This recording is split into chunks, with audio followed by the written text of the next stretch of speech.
ಪರಲೋಕದವುಗಳ ಕಡೆಗೆ ನೋಡುವಂತೆ ನಿಮ್ಮ ಆತ್ಮವನ್ನು ವಾಕ್ಯದಲ್ಲಿ ಬಲಪಡಿಸುವ ಅನುದಿನದ ಧ್ಯಾನ. ಇಂದಿನ ಧ್ಯಾನದ ಶಿರೋನಾಮೆ, ನಿಮಗೆ ದೇವರ ವಾಕ್ಯವಾಗಿರುವ ಸತ್ಯವೇದವು.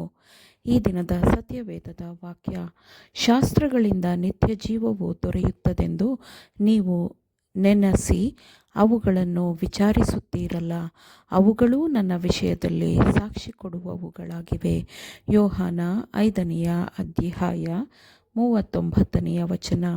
ಶಾಸ್ತ್ರಗಳನ್ನು ವಿಚಾರಿಸುತ್ತೀರಲ್ಲ ಎಂಬ ವಾಕ್ಯವು ನಮಗೆ ಕ್ರಿಸ್ತನಿಂದ ಬಂದ ವಾಕ್ಯವಾಗಿದೆ. ಸಭೆಯ ಪಿತೃಗಳನ್ನು ಹುಡುಕುವುದು ನಮಗೆ ಅಗತ್ಯವಾಗಿದ್ದರೆ ಕ್ರಿಸ್ತನು ನಮಗೆ ಹೇಳುತ್ತಿದ್ದನು.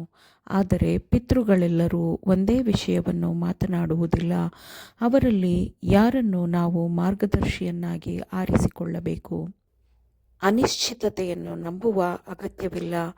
ದೇವರ ವಾಕ್ಯಗಳಿಂದ ದೇವರ ಬಗ್ಗೆ ಕಲಿತುಕೊಳ್ಳಲು ನಾವು ಪಿತೃಗಳ ಚರಿತ್ರೆಯ ಪುಟಗಳನ್ನು ಹಾದು ಹೋಗುತ್ತೇವೆ.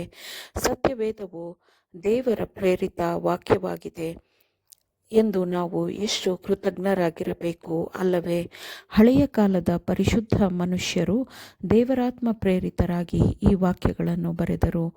ದೇವರು ತನ್ನ ವಾಕ್ಯಗಳನ್ನು ಮನುಷ್ಯರ ನೆನಪುಗಳಲ್ಲಿ ಉಳಿಸಿ ಮೌಖಿಕ ಪ್ರಸರಣ ಮತ್ತು ಸಾಂಪ್ರದಾಯಿಕವಾದ ಪ್ರಸರಣದ ಮೂಲಕ ಈ ವಾಕ್ಯವನ್ನು ಪೀಳಿಗೆಯಿಂದ ಪೀಳಿಗೆಗೆ ಪ್ರಕಟಪಡಿಸುವುದಕ್ಕೆ ಅನುಮತಿಸಲಿಲ್ಲ.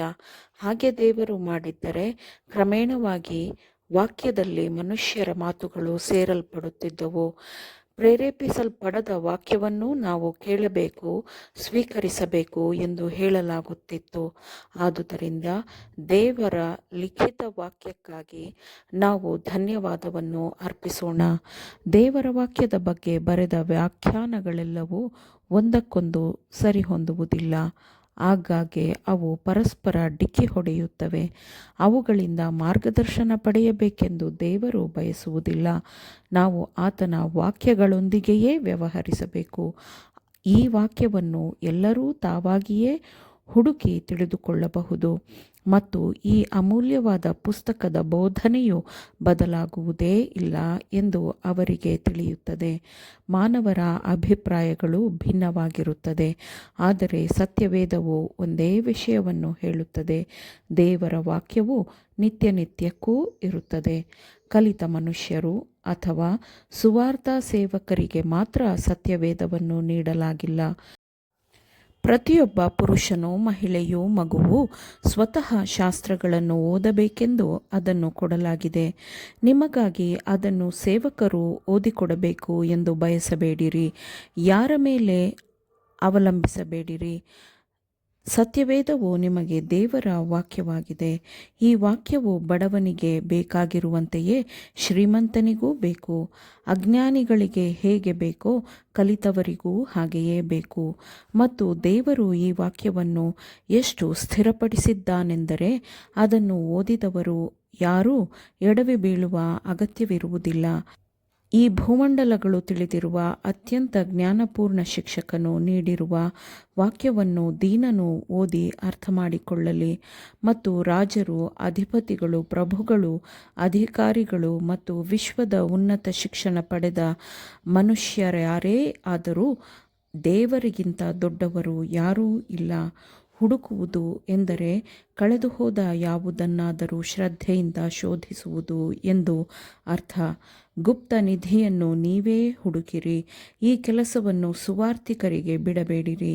ದೇವರ ವಾಕ್ಯದ ಬಗ್ಗೆ ನೀವು ಅಜ್ಞಾನಿಗಳಾಗಿರಲು ಸಾಧ್ಯವಿಲ್ಲ. ಕಷ್ಟಕರವಾದ ಭಾಗಗಳನ್ನು ಅಧ್ಯಯನ ಮಾಡಿರಿ. ಪದದೊಂದಿಗೆ ಪದಗಳನ್ನು, ವಾಕ್ಯದೊಂದಿಗೆ ವಾಕ್ಯವನ್ನು ಹೋಲಿಸಿರಿ ಮತ್ತು ಧರ್ಮಗ್ರಂಥವನ್ನು ತೆರೆಯುವ ಕೀಲಿಕೈಯನ್ನು ಧರ್ಮಶಾಸ್ತ್ರದಲ್ಲಿಯೇ ನೀವು ಕಂಡುಕೊಳ್ಳುತ್ತೀರಿ.